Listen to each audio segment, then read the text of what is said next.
Hello and great afternoon, everyone. Thank you so very much for joining us on today's edition of Choose to Forgive. My name is Anissa Short, and I am accompanied by Dr. Norma McLaughlin. And we have a phenomenal guest here that's going to talk with us a little bit about how forgiveness, or let's say unforgiveness, or the two, can affect or has a major effect on our mental health. Lady Norma or Dr. Norma, welcome. You want to greet everyone and tell us a little bit about the campaign we've got going and why our guest is so phenomenal. Hello, hello, hello. Welcome, everyone. Well, you know that forgiveness is one of those topics that's really dear and near to my heart. So, this whole month, the month of mental health, we are trying to tie forgiveness with mental health. And so, this we have our own Miss Shannon Wiggins, a little lady who's just dear to my heart because I can call on her at any time. She's always ready to respond. But we know that in today's times, and I'm sure she'll talk more about that, that mental health is an issue that's at one of the top of our health problems that we are experiencing today. But we want to attach it and look at it or attack it from the forgiveness point of view. Because I believe that, of course, through forgiveness, our mental health issues can be reduced. We can see some of the suicide rates and some of all the other anxiety type issues that I'm sure that Miss Wiggins is going to address. And we look forward to hearing about that. And that she will also give us some suggestions that will help us to reduce those levels of anxiety. Thank you, Dr. Norma. As she's already stated, Chosen Pen Publishing has chosen to focus on the Choose to Forgive campaign. It kicks off this month of May, which is Mental Health Awareness Month. We're going to go through June, July, August, and culminate with September, our forgiveness retreat. And today we have Mrs. Shannon Wiggins, who's a mental health therapist. Thank you so much again, Shannon, or Mrs. Wiggins, for joining us. Introduce yourself to our audience. Tell a little bit about what you do in the way of your practice, and then we'll just dive right into the questions. Okay, great. Thank you so much for having me. Yes, I am a licensed clinical social worker associate. I work in private practice, mental health as a psychotherapist, and I specialize in working with clients with anxiety and depression. Excellent, excellent. So let's just jump right in here. The topic is forgiveness or unforgiveness or the two. And we know that it has a major impact on us from various aspects. We know it can affect us physically, relationally, spiritually, but people don't always associate the forgiveness piece from a mental health standpoint. From in your medical or your personal or professional experience, how often or does that even come up? Do you find that to be an intricate factor in the therapeutic sessions with your clients? Every single client, honestly, at some point we have to touch on forgiveness, especially when I'm working with clients that are dealing with trauma. The forgiveness piece is such a huge factor in the healing process, and it's, like you said, often very much overlooked. Lady Norma, what would you want to ask Miss Wiggins? Well, my opinion, you've just already talked about that to some degree, Ms. Wiggins, but I would like to know, what is it that you as a therapist can do and what do you do when you're doing the forgiveness? What is the process? Do people understand that the forgiveness is such a prevalent part of the process of healing? No, usually not. And I think that that's because, especially when you're dealing with issues that were adverse experiences or traumatic experiences to you, that mentality to hold a grudge is actually part of our defense mechanism. We kind of think we're protecting ourselves by not letting go of that hurt and pain. But what it actually is doing is essentially poisoning us mentally and emotionally. So often there isn't a connection made that, okay, I need to forgive this person, this situation, or even sometimes myself for the things that have happened in the past. And then from there, I can move forward. Wow. Let me ask this question. I know in a previous conversation with a very astute therapist she referenced that a lot of the clients that she's seeing at present time are dealing with either anxiety or depression. And she explained to me that typically depression deals with them having to deal with things in the past or unresolved issues of the past. Anxiety has everything to do with how they look towards their future. When it comes to your clients that are dealing with depression, whether it be a mild case of depression or a severe case of depression, is it safe to say that forgiveness is always an underlying factor with that? I wanted to be I know you said in mental health in general, but I want to be very specific in asking it specifically with the diagnosis of depression. Yes, because when we start talking about historical factors that are triggering your symptoms, usually it's something that in some way, shape, or form, we need to find a way to forgive in order to move forward with.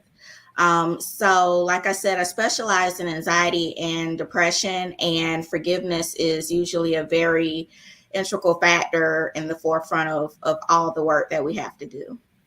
How do you as a therapist advise them through that? It's a process. I know forgiveness is a process. It doesn't just, it's not like a light switch where it comes, you can make a conscious decision to forgive, but then there are steps that people need to take. Do you have any type of systematic regimen or routine that you advise your clients to go, or do you redirect them to someone else that can help them with that aspect of their situation? I personally always use Enright's forgiveness process, and it happens in 4 phases. So, the first phase of forgiveness with this process is really just uncovering your negative emotions about the event.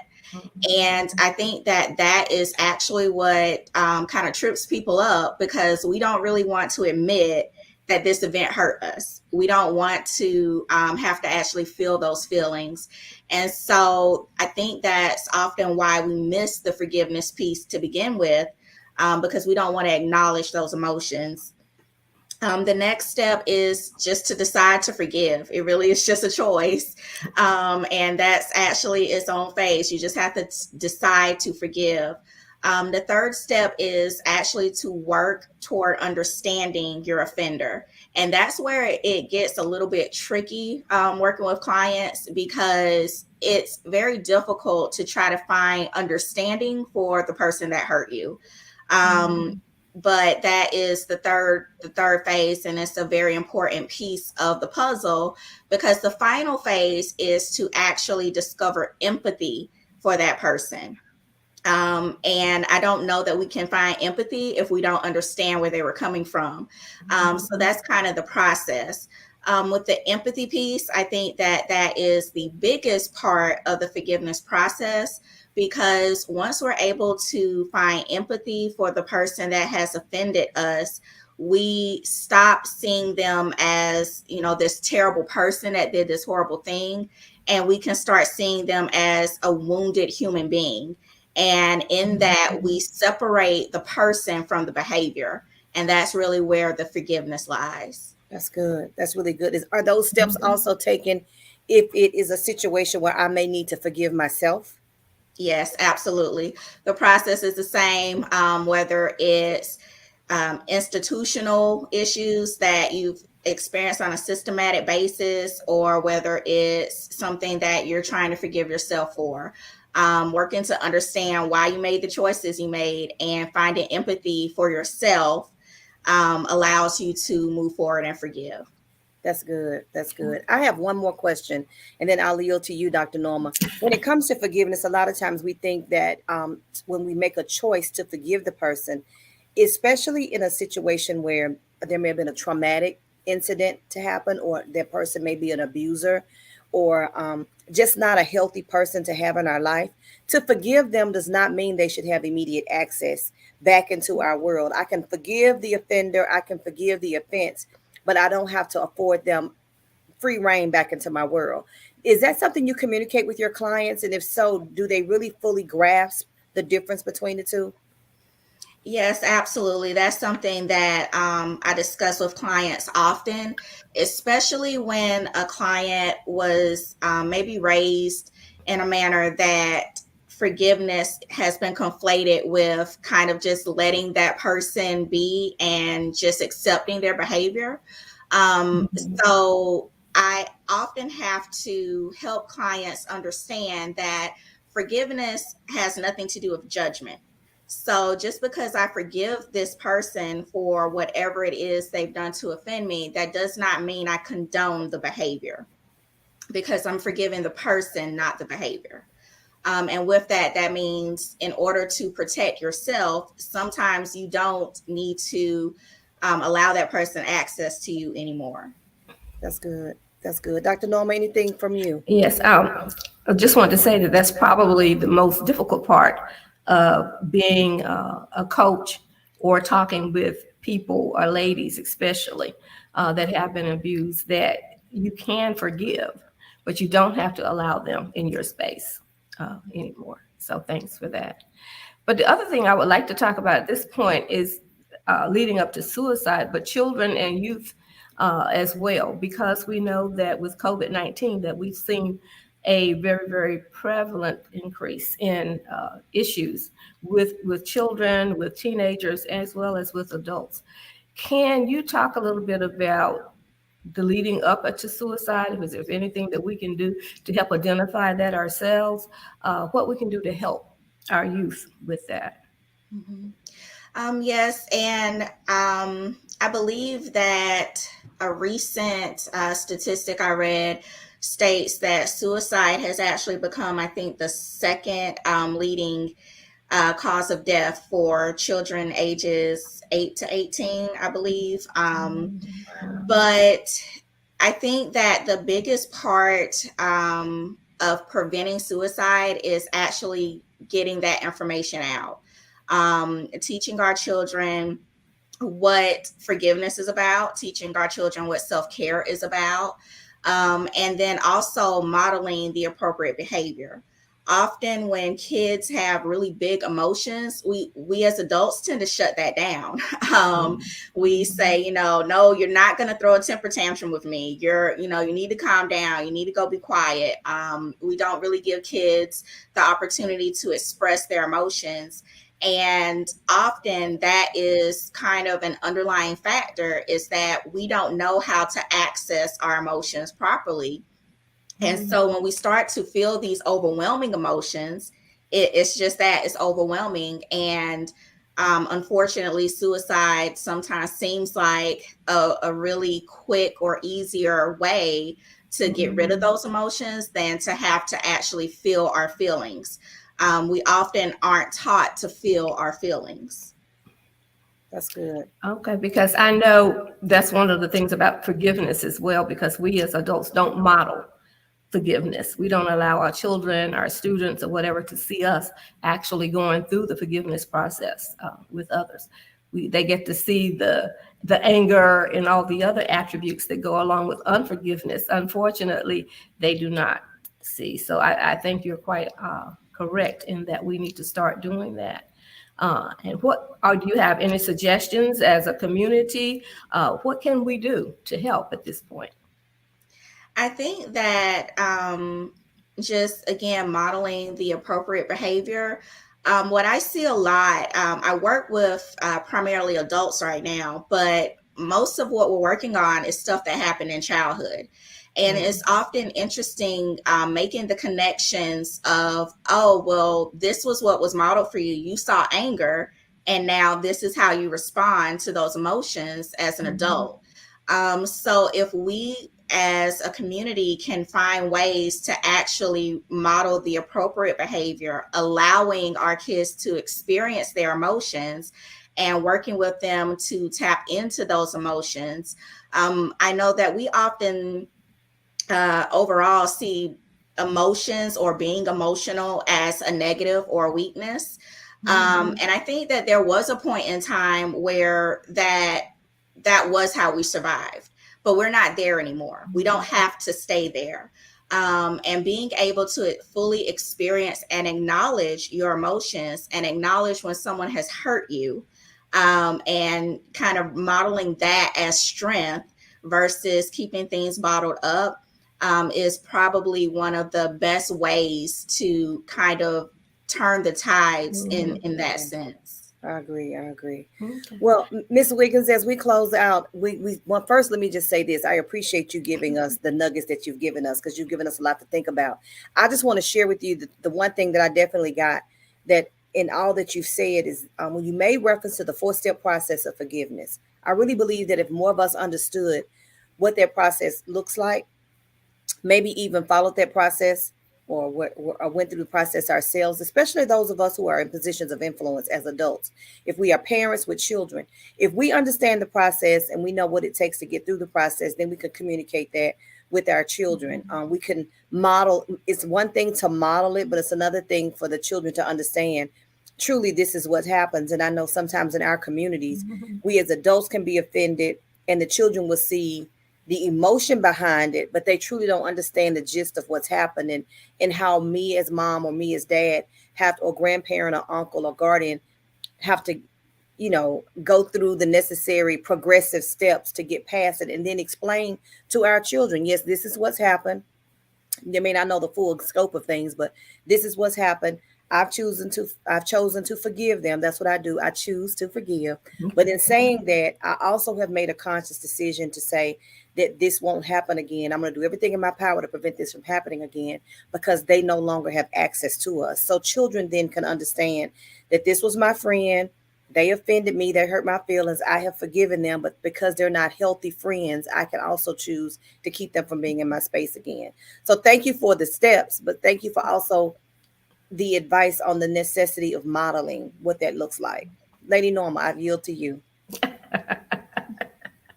Thank you, Anissa. And also thank you, Shannon.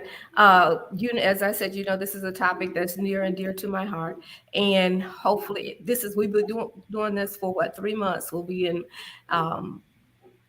May, June, July, and August, and we'll end in September with a forgiveness retreat that we actually will be going through that whole process with a group of 7 people. I think we're already down to 4 now, so there may be 3 spaces left for those people who would like to join us on that particular retreat.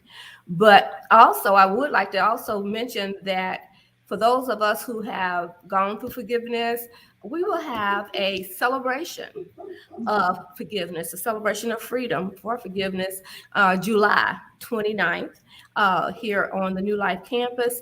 And it is promising to be an exceptionally wonderful evening.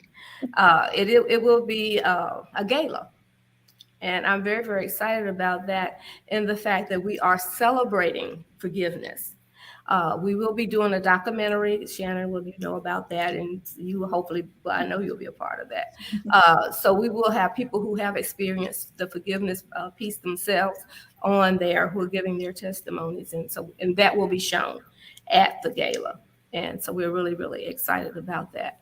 Again, July 29th and September 8th through 12th is the forgiveness retreat. And we look forward to having all of you there. We also have several books coming out during this time, so look for those as well. Most of them are forgiveness, some of them are fiction, and some of them are nonfiction. So there's something for everyone during this particular campaign. So if you have any questions, please put them in the comments, and we will get them to the appropriate person to get the answers. Thank you, Anissa. Thank you. And thank you, everyone, for hanging out with us today. We thank you so much for your time, for carving out a little bit of your time to hang out with us, to talk a little bit about forgiveness from a medicinal perspective, particularly or specifically from a mental health perspective. Mrs. Shannon Wiggins, thank you again for your time and your expertise and what you brought to the table. Don't forget, July 29th is going to be the gala because forgiveness equals freedom, and we want to celebrate our freedom. Be sure to be on the lookout for that. And if you are interested in the retreat, as Lady Norma has already stated, be sure to contact us at Chosen Pen to reserve your spot. There are only a few spaces available. Hopefully by now they hadn't sold. We want to sell out. That's exactly what we want to sell out. So at the time in which you hear this message, if you're interested in more information, feel free to reach out to us. Thank you again so much for being with us. Tune in next week. We will join us next Monday for the talk show. More conversations about forgiveness from a mental health perspective. 6 p.m. Eastern every Monday in the month of May. Have a great day.